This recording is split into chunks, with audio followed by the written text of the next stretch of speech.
بسم الله الرحمن الرحيم.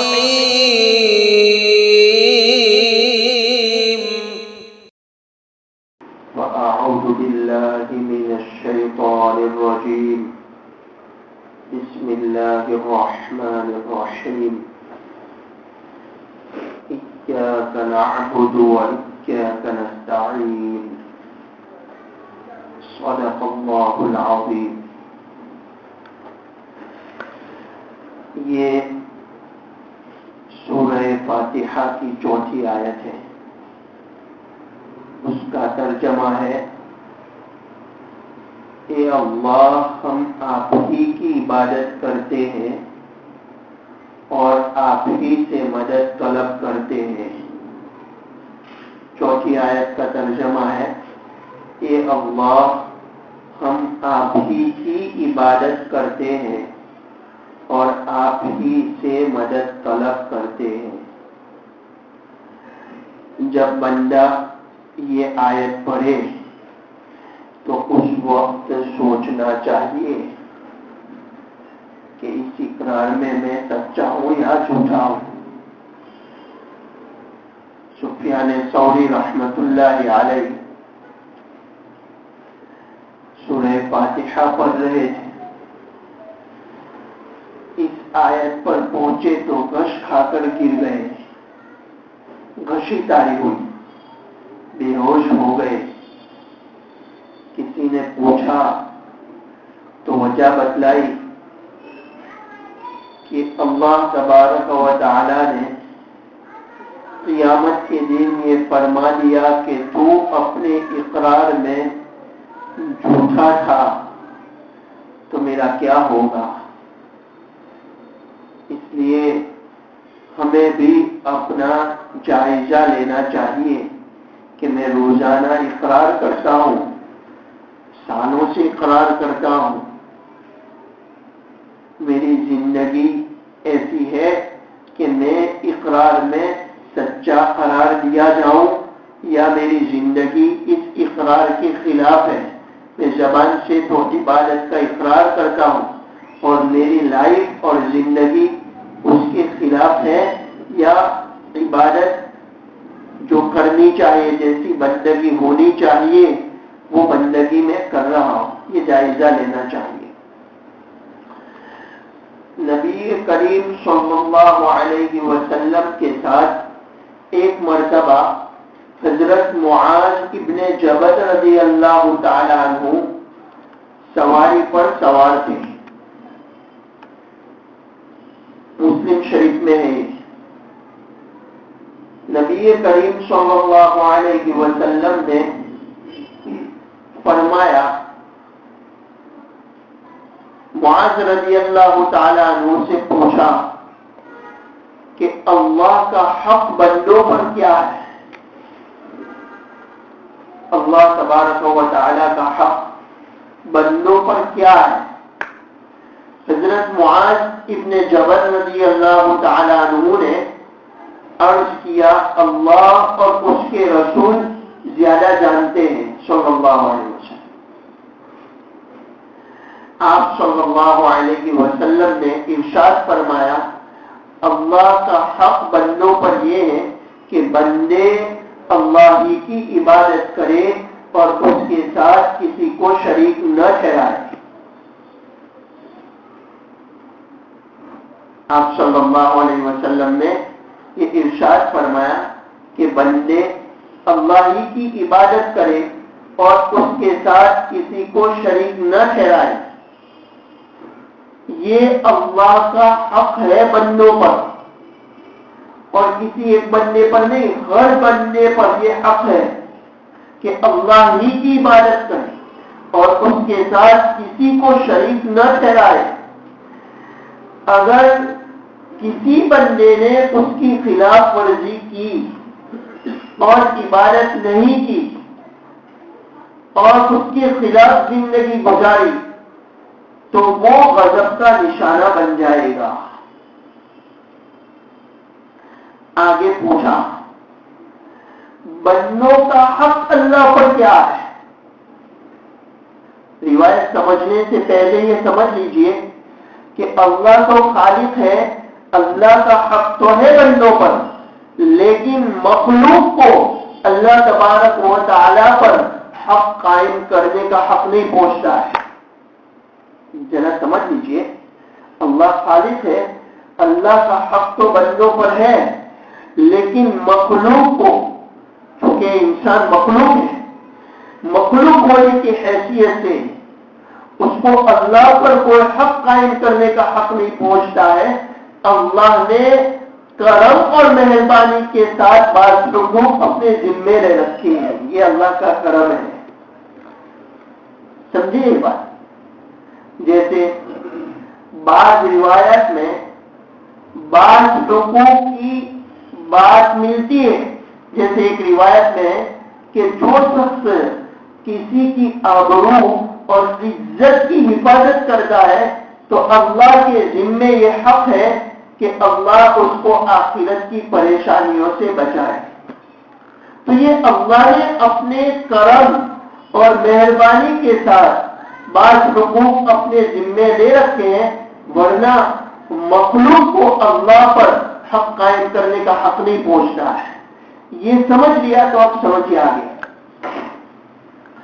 نبی کریم صلی اللہ علیہ وسلم نے جب پوچھا حضرت معاذ بن جبل رضی اللہ تعالیٰ عنہ سے کہ بندے کا حق اللہ پر کیا ہے، معاذ بن جبل رضی اللہ تعالیٰ عنہ نے عرض کیا اللہ اور اس کے رسول زیادہ جانتے ہیں۔ یہ صحابہ کا ادب تھا۔ فرمایا کہ بندے کا حق اللہ پر یہ ہے کہ جب بندہ اللہ کی عبادت کرے گا اور اس کے ساتھ کسی کو شریک نہیں ٹھہرائے گا تو اللہ اس کو عذاب نہیں دیں گے۔ جب بندہ اللہ ہی کی عبادت کرے گا اور اس کے ساتھ کسی کو شریک نہیں ٹھہرائے گا تو اللہ تبارک و تعالی اس کو عذاب نہیں دیں گے۔ یہ روایت کا خلاصہ میں نے پیش کیا۔ اس آیت میں بندہ یہ آیت جب پڑھتا ہے تو اقرار کرتا ہے کہ اللہ میں آپ ہی کی عبادت کرتا ہوں۔ مختصر واقعہ سن لیجیے۔ مفسر قرآن حضرت مولانا احمد علی لاہوری رحمت اللہ علیہ بہت بڑے ولی گزرے ہیں اللہ کے۔ جب ان کا انتقال ہوا اور جب قبر میں ان کو دفن کر دیا گیا تو ان کی قبر سے خوشبو آتی تھی۔ اللہ کے برگزیدہ بندوں میں ان کا شمار ہوتا ہے۔ حضرت شیخ الہند رحمت اللہ علیہ کے شاگردوں میں سے تھے۔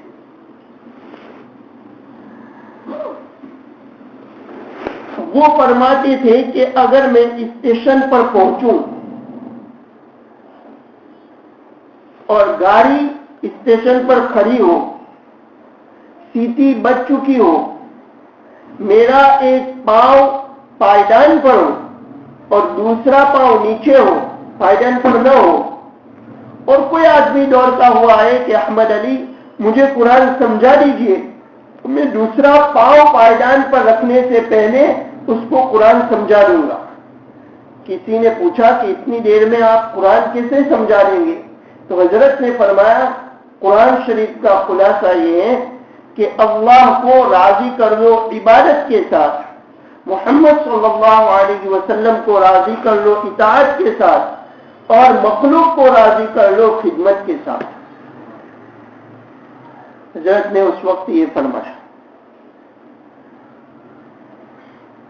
میں یہ عرض کر رہا تھا کہ بندہ اقرار کرتا ہے کہ ہم آپ ہی کی عبادت کرتے ہیں۔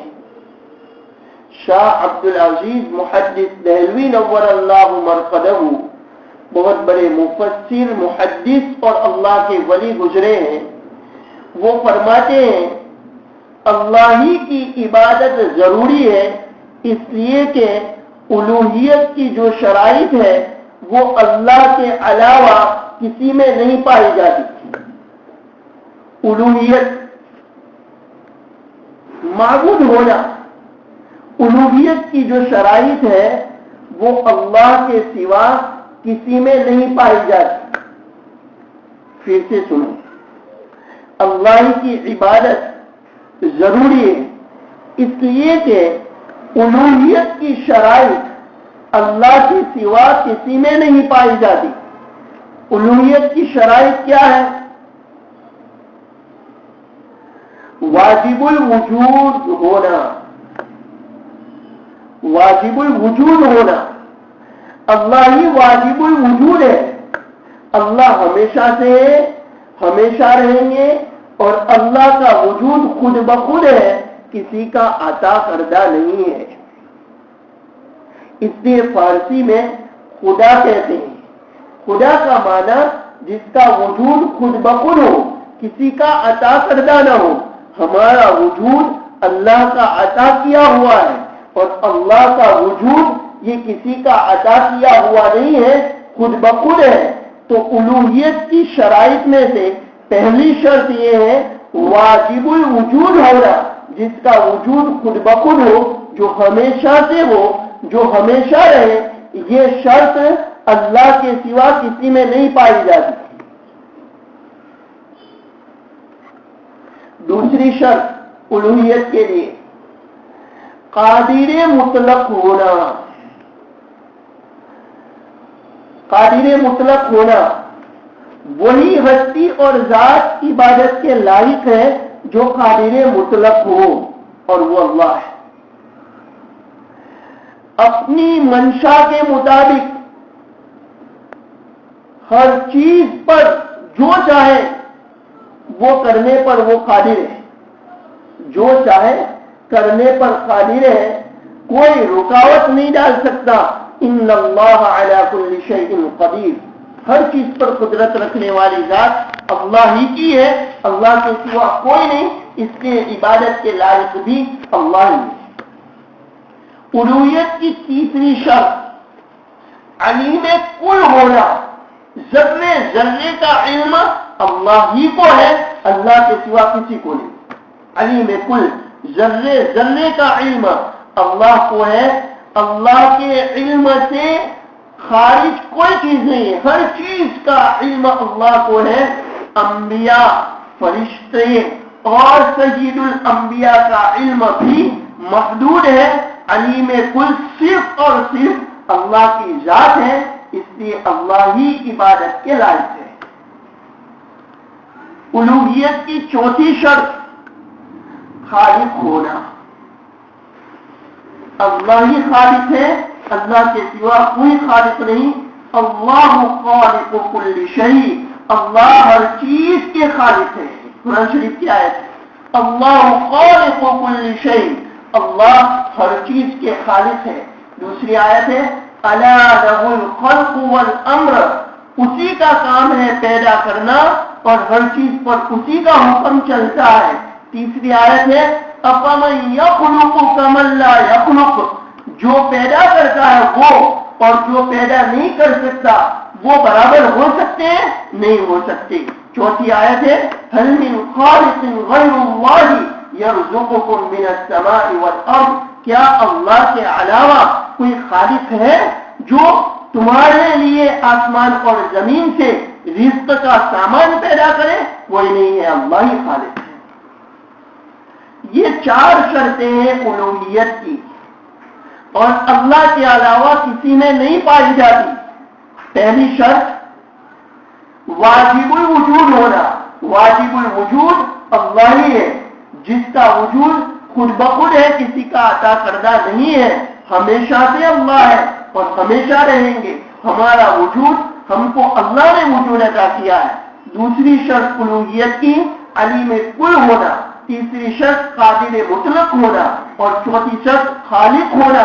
یہ شرائط اللہ کے علاوہ کسی میں نہیں پائی جاتی، اس لیے عبادت کے لائق صرف اور صرف اللہ ہی ہے۔ شاہ ولی اللہ محدث دہلوی نور اللہ مرقدہ نے فرمایا توحید کے 4 درجات ہیں۔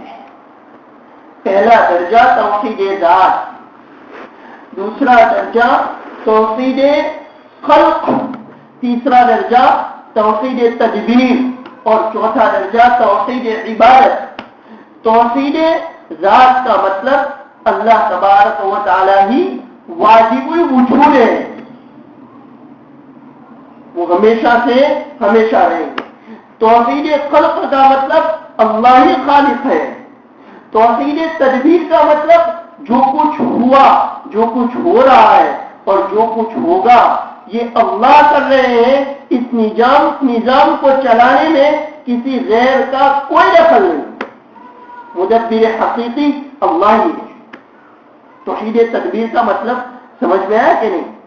جو کچھ ہوا، جو کچھ ہو رہا ہے اور جو کچھ ہوگا یہ اللہ ہی کر رہے ہیں، کسی غیر کو اس نظام کے چلانے میں کوئی دخل نہیں، کسی غیر کا کوئی دخل نہیں، مدبر حقیقی اللہ ہی ہے۔ اور توحید عبادت، اس کا مطلب یہ ہے عبادت کے لائق اللہ ہی ہے، عبادت اور عبادت کی جتنی شکلیں ہیں وہ صرف اور صرف اللہ کے لیے خاص ہے۔ جتنے مظاہر اور شکلیں ہیں عبادت کی، رکوع، سجدہ، طواف، قربانی، نذر و منت، صرف اور صرف اللہ کے لیے خاص ہے۔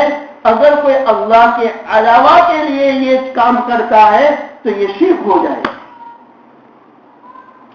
اسی طرح ایک بندے کی بندگی کا تقاضا یہ ہے کہ سب سے زیادہ محبت اللہ سے کرے۔ بندگی کا تقاضا یہ ہے کہ سب سے زیادہ محبت وہ اللہ سے کرے۔ اللہ کے بے شمار احسانات اور کمالات کے لحاظ سے اسی کی ذات مستحق ہے کہ سب سے زیادہ بندہ اس سے محبت کرے۔ والذین آمنوا اشد حبا للہ، ایمان والے اللہ سے سب سے زیادہ محبت کرتے ہیں، اور اس کی حاکمانہ جلال، اس کا حاکمانہ جلال کے لحاظ سے اسی کی ذات مستحق ہے کہ بندہ سب سے زیادہ اس سے ڈرے۔ فاللہ احق ان تخشوہ ان کنتم مؤمنین، اگر تم مومن ہو تو اللہ زیادہ حقدار ہے کہ تم اس سے ڈرو۔ یہ بندگی کا تقاضا میں بتلا رہا ہوں۔ صحیح معنی میں بندہ ہے تو سب سے زیادہ محبت اللہ سے کرے۔ والذین آمنوا اشد حبا للہ، سب سے اس کے انعامات ہیں، احسانات ہیں اور اس کے کمالات کے لحاظ سے اسی کی ذات مستحق ہے کہ بندہ سب سے زیادہ اس سے محبت کرے، اور اس کا جو حاکمانہ جلال ہے اس کے لحاظ سے وہی مستحق ہے کہ بندہ سب سے زیادہ اس سے ڈرے۔ فاللہ احق ان تخشوہ ان کنتم مؤمنین، اگر تم مومن ہو تو اللہ زیادہ حقدار ہے کہ اس سے ڈرو۔ اور اللہ ہی پر بھروسہ کرے۔ هو مولانا وعلى الله فليتوكل المؤمنون، وہی ہمارا کارساز ہے، مومنوں کو اللہ ہی پر توکل اور بھروسہ کرنا چاہیے۔ مفسرین نے عبادت کی تعریف کی، ویاخیا، ڈیفینیشن، انتہائی درجے کی تعظیم عبادت کہتے ہیں، انتہائی درجے کی تعظیم، اس یقین کے ساتھ، اس اعتقاد کے ساتھ کہ وہی نافع اور ضار ہے، وہی علیم کل ہے، وہی قادر مطلق ہے، وہی واجب الوجود ہے، وہی خالق ہے، وہی تصرف کرنے والے ہیں، وہی جلانے والے ہیں، وہی مارنے والے ہیں، وہی رزق دینے والے ہیں، وہی شفا دینے والے ہیں۔ اس یقین اور اعتقاد کے ساتھ انتہائی درجے کی تعظیم کرنا یہ عبادت ہے، اور یہ تعظیم قول سے بھی ہوتی ہے، قول یعنی بول، اور عمل سے بھی ہوتی ہے اور مال سے بھی ہوتی ہے۔ التحیات للہ والصلوات والطیبات، تمام قولی عبادتیں اور تمام فعلی عبادتیں اور تمام مالی عبادتیں صرف اور صرف اللہ کے لیے خاص ہے، کوئی دوسرا شریک نہیں ہے۔ شاہ عبدالعزیز محدث دہلوی رحمت اللہ علیہ نے یہ فرمایا ہے کہ عبادت کہتے ہیں بندے کی معبود کے ساتھ نسبت کی درستگی کا نام عبادت ہے. بندے کی معبود کے ساتھ نسبت کی درستگی کا نام عبادت ہے. میں سمجھا رہا ہوں. نسبت کی درستگی اس وقت ہوگی جب بندہ یہ سمجھے کہ وہ واجب الوجود ہے اور میں ممکن ہوں، یعنی میرا وجود اللہ کا عطا کیا ہوا ہے. بندہ یہ سمجھے کہ وہ مالک ہے، میں مملوک ہوں. وہ بندہ یہ سمجھے کہ میرا مالک غالب ہے، میں مغلوب ہوں. بندہ یہ سمجھے کہ وہ قادر ہے، میں مقدور ہوں. بندہ یہ سمجھے کہ وہ عامر ہے، میں مامور ہوں. بندہ یہ سمجھے کہ وہ عزت والا ہے، میں عاجز ہوں. جب بندہ اس میں کامیاب ہو جاتا ہے، نسبت کی درستگی جب نصیب ہو جاتی ہے، بندہ یہ سمجھنے لگتا ہے تو عبادت کی حقیقت کو وہ پا لیتا ہے. شاہ صاحب نے ایک دوسرے انداز میں سمجھایا کہ عبادت کہتے ہیں ظاہری اور باطنی تمام قوتوں کو اللہ کی مرضیات میں لگا دینا. بہت قیمتی باتیں ہیں شاہ عبدالعزیز محدث دہلوی رحمۃ اللہ علیہ. ظاہری قوت اور باطنی قوتوں کو اللہ کی مرضیات میں لگا دینا یہ عبادت ہے. اس کی تفصیل کرتا ہوں. مثال کے طور پر آنکھ ہے. آنکھ کی عبادت یہ ہے کہ کعبۃ اللہ کو دیکھے، قرآن شریف کو دیکھے، اللہ کے نیک بندے کو تعلیم حاصل کرنے کی غرض سے دیکھے، اللہ کی قدرت کی نشانیوں کو دیکھے. شیخ سعدی فرماتے ہیں درخت کا ہر پتا معرفت رب کا دفتر ہے. زبان کی عبادت یہ ہے کہ قرآن شریف کی تلاوت کرے، ذکر کرے، درود شریف پڑھے. کان کی عبادت یہ ہے کہ تلاوت سنے اور ایسی باتیں سنے جس کے ذریعے اللہ کی اطاعت کا جذبہ بیدار ہو جائے، اللہ کی محبت نصیب ہو جائے. یہ کان کی عبادت ہے. ہاتھ کی عبادت یہ ہے کہ انسان کتاب کو، قرآن شریف کو، اسماء الہیہ کو لکھے. پاؤں کی عبادت یہ ہے کہ نماز کے لیے مسجد کی طرف چلے، حج کے لیے چلے، تبلیغ کے لیے چلے، کسی کمزور کی مدد کے لیے چلے. یہ پاؤں کی عبادت ہے. عقل کی عبادت یہ ہے کہ کتاب اللہ کو سمجھے اور اس پر عمل کرے. اور نفس کی عبادت یہ ہے کہ گندی چیزوں سے نفس کو دور رکھے. یہ شاہ صاحب نے جو عبادت کی حقیقت بتلائی کہ تمام ظاہری اور باطنی قوتوں کو اللہ کی مرضیات میں لگانے کا نام عبادت ہے، اس کی کچھ تفصیل میں نے ذکر کی. اب اخیر میں خلاصے کے طور پر ایک بات سمجھ لیجیے. بندگی کا تقاضا یہ ہے، صحیح معنی میں بندہ بننا اگر کوئی چاہتا ہے تو یہ آیت ایاک نعبد و ایاک نستعین کہ اللہ ہم آپ ہی کی عبادت کرتے ہیں اور آپ ہی سے مدد طلب کرتے ہیں. جب وہ یہ کہتا ہے اپنی زبان سے، اور ایک مرتبہ نہیں، دن میں کتنی مرتبہ کہتا ہے، اور ایک سال سے نہیں کئی سالوں سے وہ کہہ رہا ہے، تو یہ در حقیقت اس بات کا اعلان ہے، وہ اس بات کا اقرار کر رہا ہے کہ اے اللہ آپ کے حکم کے خلاف اگر کسی نے کوئی کام کرنے کے لیے کہا، چاہے وہ ماں باپ ہو، چاہے وہ بیوی ہو، چاہے وہ شوہر ہو، چاہے وہ دوست ہو، چاہے وہ رشتے دار ہو، کوئی بھی ہو، اگر کسی نے ہم کو ایسا کام کرنے کے لیے کہا جو آپ کے حکم کے خلاف ہے تو ہم اس کی بات نہیں مانیں گے. یہ بندگی کا تقاضا ہے. ایاک نعبد، یہ اللہ آپ ہی کی عبادت کرتے ہیں. تو صحیح معنی میں بندہ وہ ہوتا ہے کہ اللہ ہی کو واجب الاطاعت سمجھے. اللہ کے حکم کے خلاف اگر کوئی اس کو دوسرا کوئی، چاہے وہ ماں باپ ہو، چاہے رشتے دار ہو، کوئی بھی ہو، اس کو حکم کرے، اللہ کے حکم کے خلاف کوئی کام کرنے کے لیے کہے، تو بندگی کا تقاضا یہ ہے کہ اس کی بات ایسی چیزوں میں نہ مانے.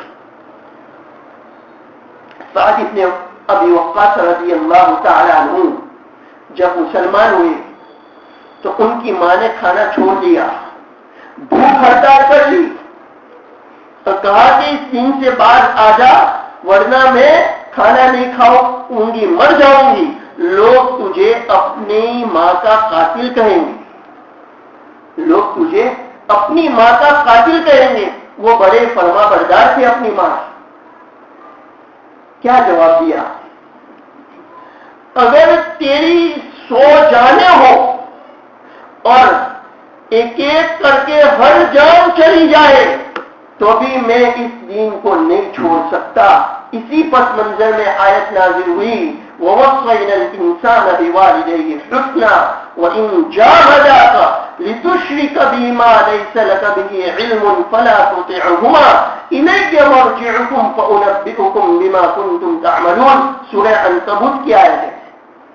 اس آیت سے علماء نے اصول بیان کیا کہ ماں باپ، رشتہ دار، دوست احباب، حاکم اور ذمہ دار ایسی بات کا حکم دے جو شریعت کے خلاف ہے، مثلا داڑھی مڈانے کا، نماز نہ پڑھنے کا، شرک اور خلاف سنت کام کرنے کا، تو ایسی بات ان کی نہیں مانی جائے گی، چاہے وہ ماں باپ ہو۔ لا طاعۃ لمخلوق فی معصیۃ الخالق، اللہ کی نافرمانی میں کسی مخلوق کی اطاعت نہیں ہے۔ یہ ہے بندگی کا تقاضا۔ دوسری مثال لے لیجیے، نبی کریم صلی اللہ علیہ وسلم جس معاشرے میں تشریف لائے اس معاشرے میں شراب عام تھی، شراب کی لت پڑی ہوئی تھی، اور یہ ایسی عادت ہے کہ وہ چھوٹتی نہیں ہے۔ آج کل تو بیڑی، سگریٹ، پان کی عادت نہیں چھوٹتی، تو شراب کی عادت تو بہت مشکل، اور 70 سالوں سے ان کو عادت لگی ہوئی تھی، سال ہر سال سے، اور وہ اس پر ناز کرتے تھے، اور شراب کے لیے 200 کے قریب الفاظ استعمال ہوتے تھے۔ ایسی ان کی گٹی میں پڑی ہوئی تھی، ایسی محبت کی شراب سے، صبح میں پیتے تھے اس کا نام الگ، شام کو پیتے تھے اس کا نام الگ، سرکہ ملا کر بناتے تھے اس کا نام الگ، انگور سے بناتے تھے اس کا نام الگ، کھجور سے بناتے تھے اس کا نام الگ، پانی ملا کر بناتے تھے اس کا نام الگ، ان کی گٹی میں پڑی ہوئی تھی۔